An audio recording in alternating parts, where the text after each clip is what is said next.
Minister. Welcome back to JLR Stockholm.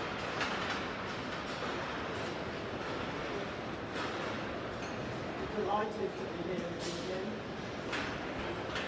and with our wonderful colleagues gathered around today as well. This is the biggest car manufacturing plant in the UK.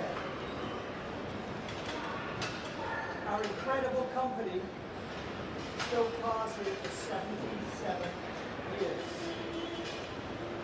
British innovation, British design, British engineering, manufactured here in the Midlands for the world, including the US of A. When you were with us just 4 weeks ago, I know you experienced just how wonderful this place was. It has wonderful people and produces wonderful luxury products.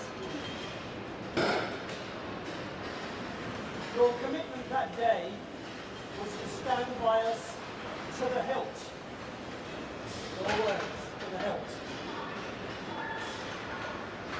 And I'm delighted to be able to signal today that those words have been turned into a tariff deal with North America, the US of A, which is significantly goes towards what we need as a company.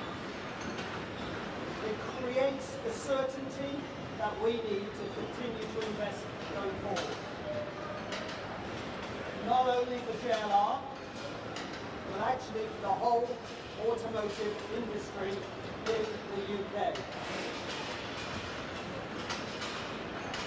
In the last hour, I've witnessed your discussion with President Trump when you finalised that deal. On behalf of 45,000 people in this company, 250,000 jobs we support in this country. Thank you. I'd like to personally thank your team also, who I know have worked tirelessly to get this done over the last several weeks. We look forward to the continued work we can do together. This is not job done in the UK, but this is significant progress, and we thank you so much for that. On behalf of our wonderful people, our great British brands, the UK automotive industry, and this wonderful nation, I'm delighted to welcome you and say a few words. Thank you.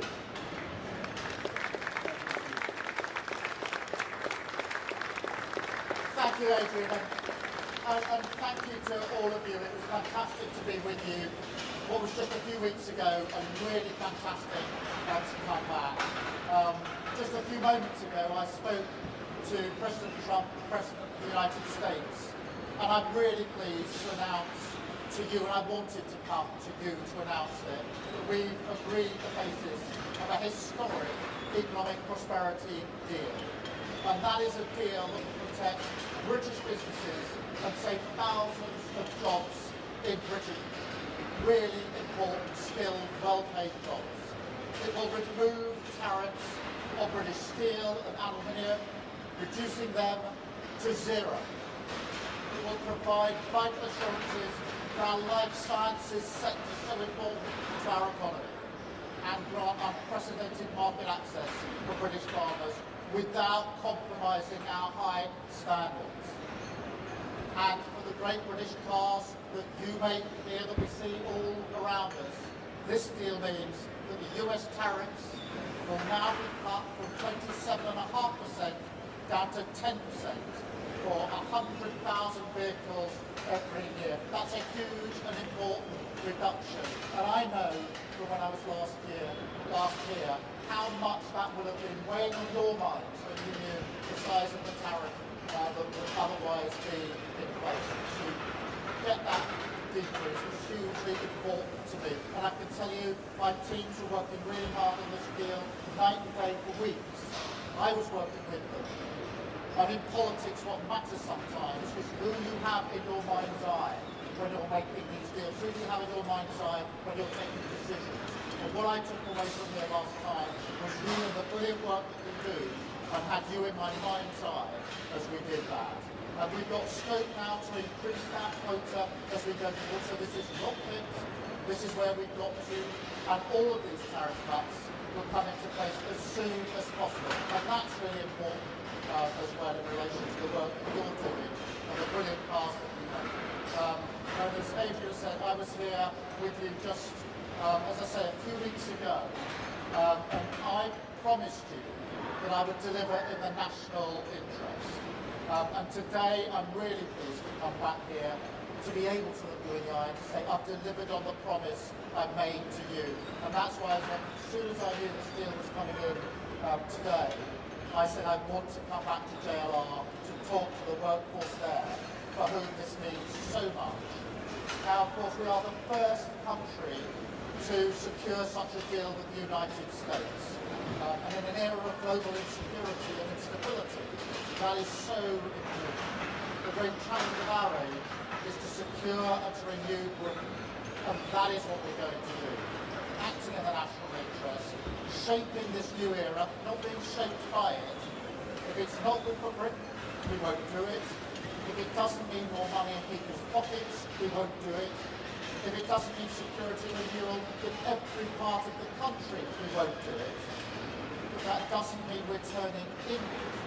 Instead, we're sending a message to the world that Britain is open for business, seeking trade agreements with India on Tuesday, with the US today, and working to boost trade with other partners too, including, of course, the EU, with whom we have a really important meeting just a week on Monday, making deals that will benefit working people. And you know, in recent years, an idea has taken hold that you somehow show your strength by rejecting your allies, that you shut the door, put the phone down, storm off. I've had plenty of people urging me to do that, rather than stay in the room and fight for the interests of our country.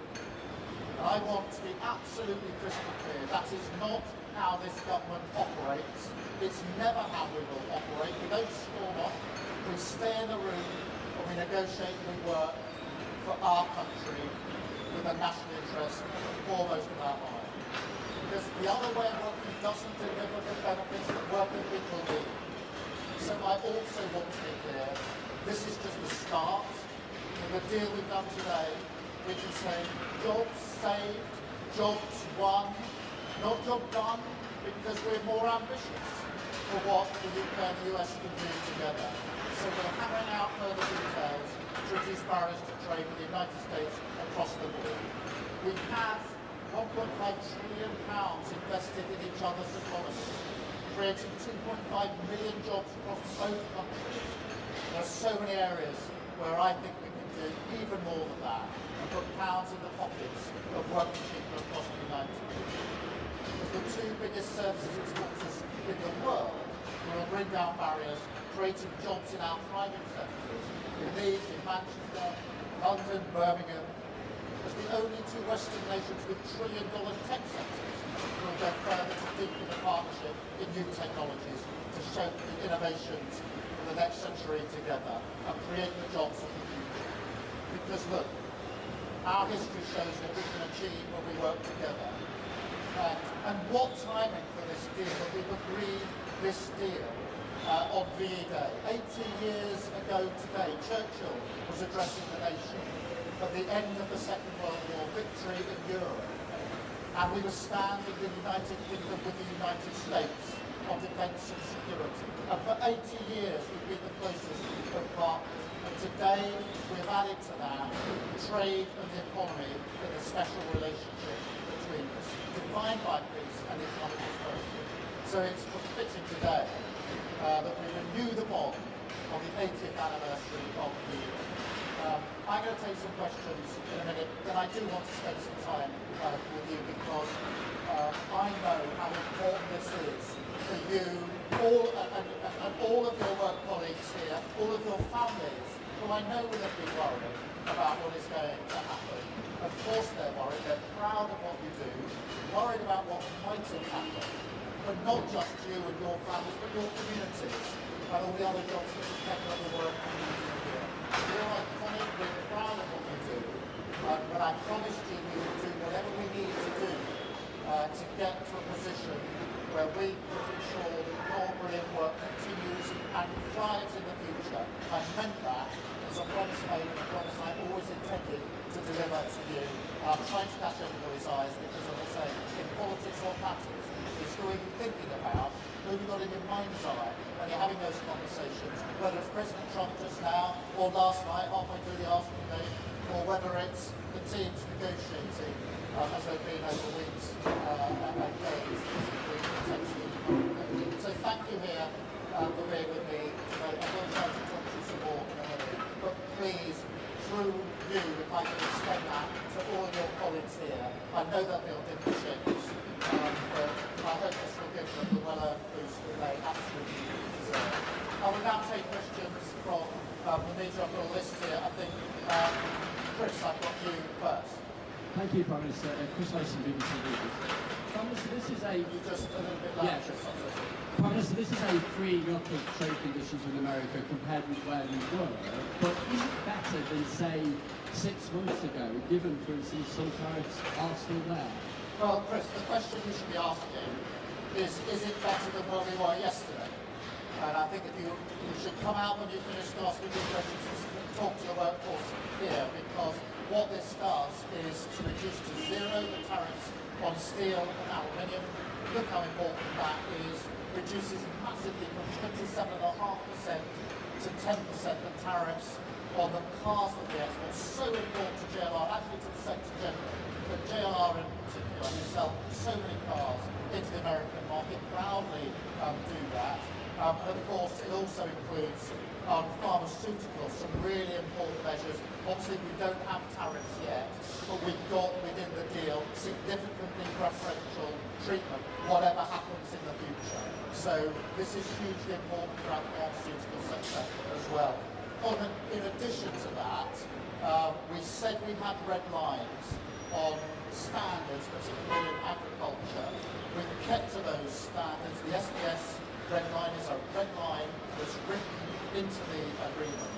And so I think if we put that package together, you can see that it's a significant step in the right direction for our country and our national interest, for the very many thousands of jobs that will now be protected, saved and enhanced by the fact that we've done this deal. And I'm really proud we have. And I know people along the way were urging me to walk away, to descend in a different kind of relationship. We didn't, and we did the hard yards and stayed in the room, and I'm really pleased to say to the workforce here and through them to the country how important I think this is. Thank you, Chris. Robert, I'll come to you next. Prime Minister, all the polling shows that the British people think an improved trade deal with the European Union is more important than a US trade deal. The British people are right, aren't they? Well, Robert, you're already minutes after this deal with the US, still pushing me back to should we choose between the US and the EU? No is the answer to that question. I genuinely believe that we can have a good relationship and agreement with the US and a good relationship and a good agreement with the EU. That's why red lines have been really important in the way that we've negotiated this.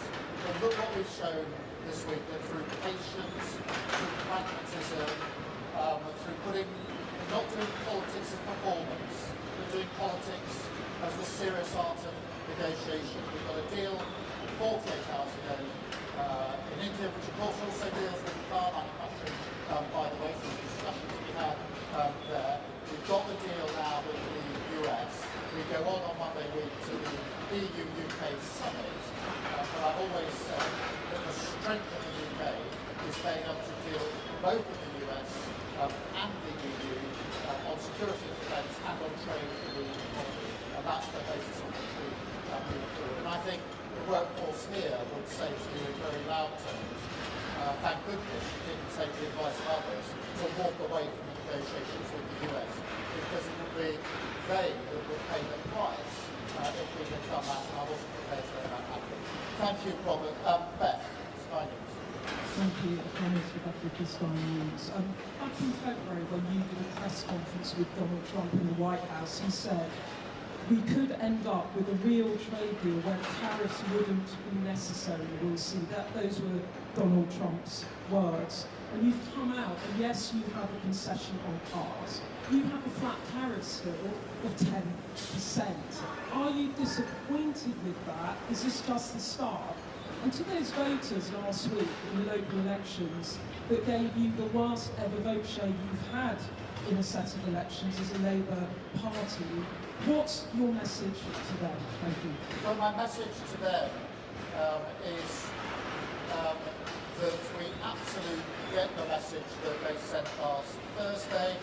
We will remain focused as ever on the national interest, and I have them in mind, I have the workforce here in mind when we make the decisions that we make. I don't make them for my sake, I make them on behalf of working people across this country. And in relation to this deal, yes, we would like to go further in relation to tariffs, but I think it's really important that we've been able to get this deal over the line now, because in that way we've been able to protect and save and enhance jobs right here, right now. And that reduction from 27.5% down to 10% makes a huge difference to firms like JLR and the decisions they have to make about the future. Decisions that I want them to make about the future. Steel and aluminium obviously being in the news hugely in recent weeks. To get that down to 0% as well is hugely important. Pharmaceuticals is one of the most important sectors in our economy, and therefore there's nothing to get down at the moment because there isn't the tax, but there should be. It's already got into a position of significantly preferential outcomes. Will I know be a welcome relief to them? So I measure this by the reactions of those that are most affected by the tariffs, which is the workforce here, it's those in pharmaceuticals, those that are working in steel and aluminium. But look, there's a huge ambition here. There's a lot in the deal about tech. We are two of the leading economies on tech. There's a huge amount we can do on tech as well. So we want to go further, in those areas and on tariffs. Keeping our red lines absolutely in place on SBS and on food standards and agricultural standards, because that matters so much to us here. Thank you, Beth. Paul. Hi there, Paul McWright from Prime Minister. Look, business needs certainty. President Trump is no stranger to changing his mind on a whim. What assurances can you give business, give the workers here, that despite what you've agreed today, we're not all going to wake up to a post tomorrow that effectively rips all out? Well, we've been negotiating this text for a long time. I had discussions with Donald Trump along the way, including discussions last night. We're clearly agreeing. There is a written text. This is reduced to writing. That text will be available. So this is an agreement that is absolutely clear. We work well together. We respect each other, the President and I, and we trust each other. We've trusted each other through this process. Each of us mandating our negotiating teams to get the best deal for our respective countries. Both teams have fought hard in tough negotiations, and we've arrived at an agreement that I went through with the President last night, and we've just agreed moments ago here at JLR. So clear agreement in terms, and these tariff reductions to come in very short order make a material difference to the lives of very many people. Thank you very much. I've got Noah. Noah from The Sun. Hi, Prime Minister. I was wondering if you could please spell out for us what your strategy is going to be to get those 10% tariffs down to 0%. I know you're talking a lot about today being job saved, not a job done, but a lot of people will be thinking 10% still isn't good enough, we're worse off than a year ago. How are you going to approach negotiations going forward, and how long will it take till we get to 0%? I will approach negotiations in the same way I've approached negotiations with India and with President Trump to get to today's deal. With India, I met Prime Minister Modi at the G20 in Brazil. We agreed that we would get our teams to work together at pace in a courteous, respectful, business-like way. With President Trump, we've operated in the same way, not walking out the room, not slamming doors, but staying in the room negotiating. The same with the EU, respectfully negotiating in relation to the summit that we'll have a week on Monday. So we're doing it exactly the same way. But please do not underestimate the significance of the tariff reductions today, because these are measured in thousands of good, well-paid jobs across the country. And that really matters. That's the heart of everything that I believe in. And I believe that serious, pragmatic, in-the-room negotiations acting in the national interest are far better than performative politics. People slamming the door, floundering out, being performative but not actually delivering for what people. And I'll continue in the same vein. We've had 2 trade deals this week by acting in that way. And I think that shows that serious pragmatism defeats performative politics any day of the week. Thank you. Mikey, from the Mirror. You mentioned tech a couple of times. JD Vance has on a number of occasions said that one of his red lines is concessions on our anti-hate speech laws. How have you managed anti-hate speech laws? How have you managed to talk him round on that? And very quickly, if I may, I think you'll admit that this wasn't what you were expecting to do today.